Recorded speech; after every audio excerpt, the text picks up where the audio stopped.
اس وقت جو ریاست موجود ہے یہ خواہ قومی ریاست ہے یا کوئی، اس میں جب حکومت آپ قائم کرتے ہیں تو کیا اس حکومت کو دین میں کوئی حکم دیا گیا ہے؟ میں نے عرض کیا نہیں دیا گیا تو مسئلہ ختم ہو گیا۔ ہمارے ہاں کا جو جدید طبقہ سیکولرزم سے متاثر ہے یا لبرلزم سے متاثر ہے، اس کا مسئلہ کیا ہے؟ اس کے مسائل دو ہیں، ایک باطنی اور ایک ظاہری۔ باطنی مسئلہ ان میں سے ایک اچھی خاصی تعداد کا یہ ہے کہ وہ اصلاً مذہب پر اپنا ایمان ختم کر چکا ہے۔ یعنی میں کسی کے دین و ایمان پر کوئی تبصرہ نہیں کر رہا، ایک تعداد ہے جس سے آپ گفتگو کریں، بات کریں، وہ اس کا اقرار کرتے ہیں۔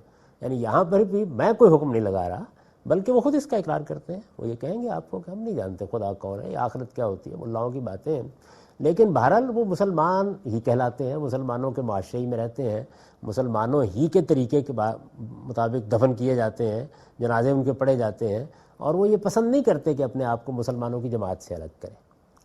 یہ ایک طبقہ موجود ہے، لیکن انہی میں ایک طبقہ ایسا بھی ہے کہ جس کا خیال یہ ہے کہ یہ ٹھیک ہے، ہم مسلمان ہیں، ہم نماز بھی پڑھ لیتے ہیں، روزہ بھی رکھتے ہیں، آخرت کا بھی معاملہ ہے، لیکن اجتماعی زندگی کے بارے میں انسانی تجربے نے یہی ہمیں پہنچا دیا ہے کہ جدید قومی ریاست کو سیکولر ہی ہونا چاہیے۔ سیکولرزم اپنی آخری مفہوم میں، اپنے آخری اطلاق میں ایسا ہی ہونا چاہیے اس کو۔ یہ لوگ ہیں کہ جو میرے نزدیک نہ صرف یہ کہ مذہبی لحاظ سے غلط جگہ پر کھڑے ہیں، بلکہ اگر وہ اپنے پیش نظر مقصد کے لحاظ سے بھی دیکھیں تو وہ ایک ہاری ہوئی جنگ لڑ رہے ہیں۔ یعنی جب سیکولرزم اور لبرلزم کے تصورات مغرب میں پروان چڑھے تو ان کا مخاطب مذہبی لحاظ سے کون تھا؟ یعنی مسیحیت تھی۔ مسیحیت میں صدیوں پہلے، یعنی سیدنا مسیح علیہ السلام کی دنیا سے رخصت ہونے کے کم و بیش ایک صدی کے اندر اندر ہی ایک عظیم انقلاب برپا ہو چکا تھا، اور وہ انقلاب کسی حکومت نے، کسی ریاست نے نہیں برپا کیا تھا، وہ ان کے اندر ہی کے مذہبی رہنماؤں نے برپا کیا تھا، سینٹ پال نے۔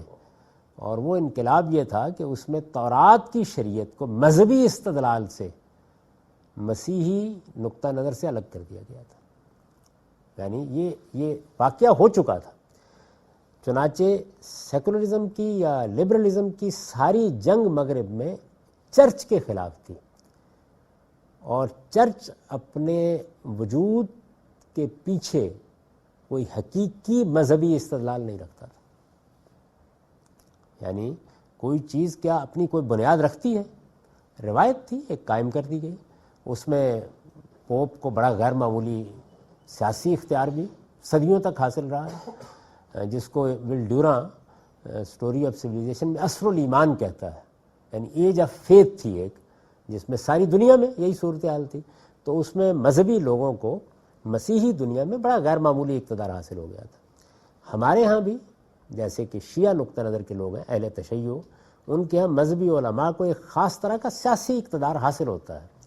یعنی اب تو وہ باقاعدہ ہو گیا، لیکن اس سے پہلے بھی اس کو آپ بڑی حد تک ایک سیاسی اقتدار سے یا نیم سیاسی اقتدار سے تعبیر کر سکتے تھے۔ یہ پوپ کا ادارہ یہ اپنی کوئی بنیاد نہیں رکھتا تھا، یعنی یہ انسانیت کے خلاف ایک تحکم تھا، اس سے زیادہ اس کی کوئی حیثیت نہیں تھی، لہٰذا وہ جنگ جیت لی گئی، اور خود پاپائیت نے ویٹیکن میں اپنے آپ کو بند کرنے پہ اتفاق کر لیا، کیونکہ ان کے پاس بھی کوئی استدلال موجود نہیں تھا۔ اگر تورات کی شریعت کو منسوخ نہ کیا ہوتا تو یہ واقعہ نہیں ہو سکتا تھا، ممکن نہیں تھا، لیکن انسانوں کی نفسیات کے اندر سے یہ چیز نکل چکی تھی۔ یعنی ان کے ہاں تو صورتحال یہ تھی کہ جو انفرادی معاملات سے متعلق شریعت ہے وہ بھی ختم ہو چکی تھی، تو اس وجہ سے کوئی مشکل پیش نہیں آئی۔ ہمارے ہاں کے اس جدید طبقے کی نفسیاتی کو پس منظر یہ ہے کہ وہ وہاں سے چیزوں کو دیکھ رہا ہے۔ یعنی مسلمان معاشرے کے اندر یہاں کون ہے؟ قرآن ہے، یعنی وہاں انجیل کی ایک تعویل کر لی گئی، یہاں قرآن ہے۔ اور اس پچھلی 14-15 صدیوں کے دوران میں کوئی یہ جسارت نہیں کر سکا کہ وہ یہاں کوئی اس طرح کا ادارہ وجود میں لے آئے یا یہ اعلان کر سکے اور اس کو کروڑوں کی تعداد میں، اربوں کی تعداد میں لوگ قبول کر لیں کہ اسلام میں شریعت نہیں ہے۔ تو اسلام کا کانٹینٹ اگر آپ اس کا مطالعہ کریں، یعنی جو قرآن میں بیان ہوا ہے، جو کانٹینٹ ہے اس کے اندر جس طرح اس کی بنیاد وہ الحکمہ ہے، ایمان و اخلاق، اصل دین ہے، اسی طرح اس کا ایک لازمی حصہ، انٹیگرل پارٹ، جزو لا ینفک اس کی شریعت اور اس کا قانون بھی ہے۔ اور یہ قانون جو آدمی بھی پڑھے گا وہ بادنہ تامل یہ جان لے گا کہ اس میں ایک بڑی احکام کی تعداد وہ ہے جو فرد سے متعلق ہے، چند احکام وہ بھی ہیں جو معاشرے سے متعلق ہے یا جو حکومت سے متعلق ہے یا مسلمانوں کے نظم اجتماعی سے متعلق ہے۔ یہ قرآن مجید ترجموں کی صورت میں نہیں ہے، یہ اپنی اصل صورت میں ہمارے پاس موجود ہے۔ اس کو ہر مسلمان اپنے گھر میں پڑھ رہا ہے۔ جیسے جیسے مذہب کی طرف توجہ ہوتی ہے لوگ اس کا مطالعہ دیکھ کر، سوچ کر، سمجھ کر کرنا شروع کر دیتے ہیں۔ اس میں کس میں یہ ہمت اور یارہ ہے کہ وہ مسلمانوں کی نفسیات سے اس چیز کو نکال دے؟ یہ ممکن نہیں۔ چنانچہ آپ یہ دیکھیے کہ ترکی میں ریاست کی طاقت سے سیکولرزم کو ریاست کا مذہب بنانے کی کوشش کی گئی، اس میں ناکامی ہو گئی، مکمل ناکامی ہو گئی۔ جہاں بھی یہ کوشش کی جائے گی یہ ناکامی ہو جائے گی۔ کیوں؟ جنگ پوپ کے اور لوگوں کے مابین نہیں ہے، جنگ قرآن کے اور لوگوں کے مابین۔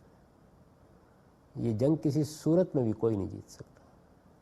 اس وجہ سے میں ہمیشہ ان لوگوں کو یہ توجہ دلاتا ہوں کہ میں تو خیر اپنے ایمان کی جگہ پر کھڑا ہوں، اگر آپ اپنے سامنے کوئی سیاسی ہدف بھی رکھتے ہیں تو آپ ایک ہاری ہوئی جنگ لڑ رہے ہیں، یعنی اس میں کوئی امکان نہیں ہے۔ چنانچہ میں آپ سے عرض کروں کہ رات جو واقعہ ہوا ہے، یہ آپ کے علم میں ہوگا کہ سندھ حکومت نے یہ اعلان کر دیا کہ وہ جمعہ کا خطبہ ریاست کی سطح پر تیار کرے گی اور جامع مسجدوں میں وہی خطبہ دیا جائے گا۔ اس پر ظاہر ہے کہ ہمارے میڈیا میں ایک ڈیبیٹ شروع ہو گئی، تو رات وہ ڈیبیٹ میں سن رہا تھا، اس میں ہمارے دوست سلیم صافی صاحب نے جو ٹھیک دین کا موقف ہے اس کو بہت وضاحت کے ساتھ بیان کر دیا، اگرچہ اس میں ایک دو چیزیں ایسی ہیں کہ جن کے اوپر ان کی خدمت میں عرض کیا جا سکتا ہے، کوئی نظر ثانی فرمائے۔ مثال کے طور پر انہوں نے یہ کہا کہ جو خطبہ ہے وہ تو ریاست ہی کا حق ہے، جامع مسجد بھی ریاست ہی کے پاس ہوگی، لیکن خطبہ تیار کرنے کے لیے تمام مکاتب فکر کے علماء کی ایک کمیٹی بنائی جائے۔ اس کی کوئی ضرورت نہیں۔ اس کی وجہ یہ ہے کہ تمام علماء، یعنی مختلف نقطہ نظر کے علماء، ان کے پاس اپنی بات کہنے کے ہر جگہ مواقع موجود ہیں۔ وہ ہر مسجد میں جائیں، منگل کو، بدھ کو، جب چاہیں درس دیں، تدریس کریں، اپنا نقطہ نظر بیان کریں۔ ایک صاحب نے یہ کہا کہ ہرگز حکومت کو یہ کام نہیں کرنا چاہیے، یہ لوگوں کے مذہبی معاملات میں مداخلت ہے۔ میں ہوتا تو بہت ادب کے ساتھ عرض کرتا کہ یہ تو اصل میں ریاست کے معاملات میں علماء مداخلت کر چکے ہیں، اس کو روکا جا رہا ہے، یعنی یہ ان کا حق ہی نہیں ہے سرے سے۔ ان کا جو حق ہے، کسی کی رائے پر پابندی نہیں لگائی جا رہی، کسی کی تقریر پر بھی پابندی نہیں لگائی جا رہی، چوک میں کھڑے ہو کے کریں۔ یعنی میں تو اس کا بھی قائل نہیں ہوں کہ مسجد میں جا کے اگر وہ کسی دوسرے دن میں کوئی بات کرنا چاہے تو اس پر کوئی پابندی لگائی جائے، کیونکہ اس میں کوئی مسلمانوں کا نظم اجتماعی زیر بحث نہیں ہے۔ جمعہ پڑھنا مجھ پر بھی لازم ہے، آپ پر بھی لازم ہے، اس لیے تو ہم نے جانا ہے۔ منگل بدھ کو کوئی عالم وہاں تقریر کرنا چاہے گا، ہماری مرضی ہے جائیں گے، مرضی نہیں جائیں گے۔ وہ پھر اس کا حق ہے کہ وہ اپنی بات کرے، ہمارا حق ہے کہ ہم جا کے سن لیں۔ اس میں کسی ریاست کی مداخلت کو میں جائز نہیں سمجھتا۔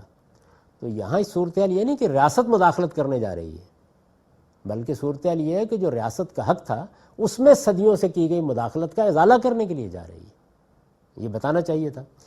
تو میں یہ گزارش کر رہا ہوں کہ یہ وہ جگہ ہے جہاں پر آ کر غلطی ہوئی۔ ایک پوائنٹ اگرچہ میرے دوست سلیم صافی صاحب نے اٹھا دیا لیکن اس کو پوری طرح بیان نہیں کر سکے۔ یہ میں آپ سے عرض کروں کہ جس وقت یہاں قتل و غارت گری شروع ہوئی، یہ آپ کے علم میں نا کہ 35-40 سال سے یہاں جہاد کے نام پر قتل و غارت گری ہو رہی ہے، بڑے پیمانے پر ہوئی، اور جب میں نے کھڑے ہو کر یہ کہا کہ جہاد ریاست کی ذمہ داری ہے، سارے سیکولر طبقے نے داد دی۔ یہ دیکھیے وہی بات ہے، اب بھی یہی کہا جا رہا ہے جمعہ ریاست کی ذمہ داری ہے، اس لیے کہ وہاں مقاصد پورے ہو رہے تھے۔ تو اگر آپ یہ کہتے ہیں کہ ریاست کو مذہبی معاملات میں مداخلت نہیں کرنی چاہیے، تو پھر میں یہ سوال کروں گا کہ جہاد میں ہی مداخلت نہیں کرنی چاہیے۔ یعنی قرآن مجید نے مجھ کو حکم دیا، میں جہاد کرنے کے لیے نکل کھڑا ہوا، میں نے اپنی ایک پوری کی پوری بٹالین قائم کر لی ہے، آپ کون ہوتے ہیں مداخلت کرنے والے؟ تو مسلمانوں کے معاشرے میں تو آپ جنگ نہیں روک سکتے جب تک کہ آپ مذہب کے حوالے سے گفتگو نہیں کریں گے۔ یہاں سیکولرزم کا لفظ بولتے ہوئے سوچ لیجئے کہ آپ کیا کرنے جا رہے ہیں، آپ کے مقابلے میں قرآن کھڑا ہے، تو میں آپ سے عرض کر رہا ہوں کہ یہ جنگ آپ ہر حال میں ہار جائیں گے۔ تو یہ وہ جگہ ہے جہاں سے میری راہیں ان لوگوں سے جدا ہو جاتی ہیں۔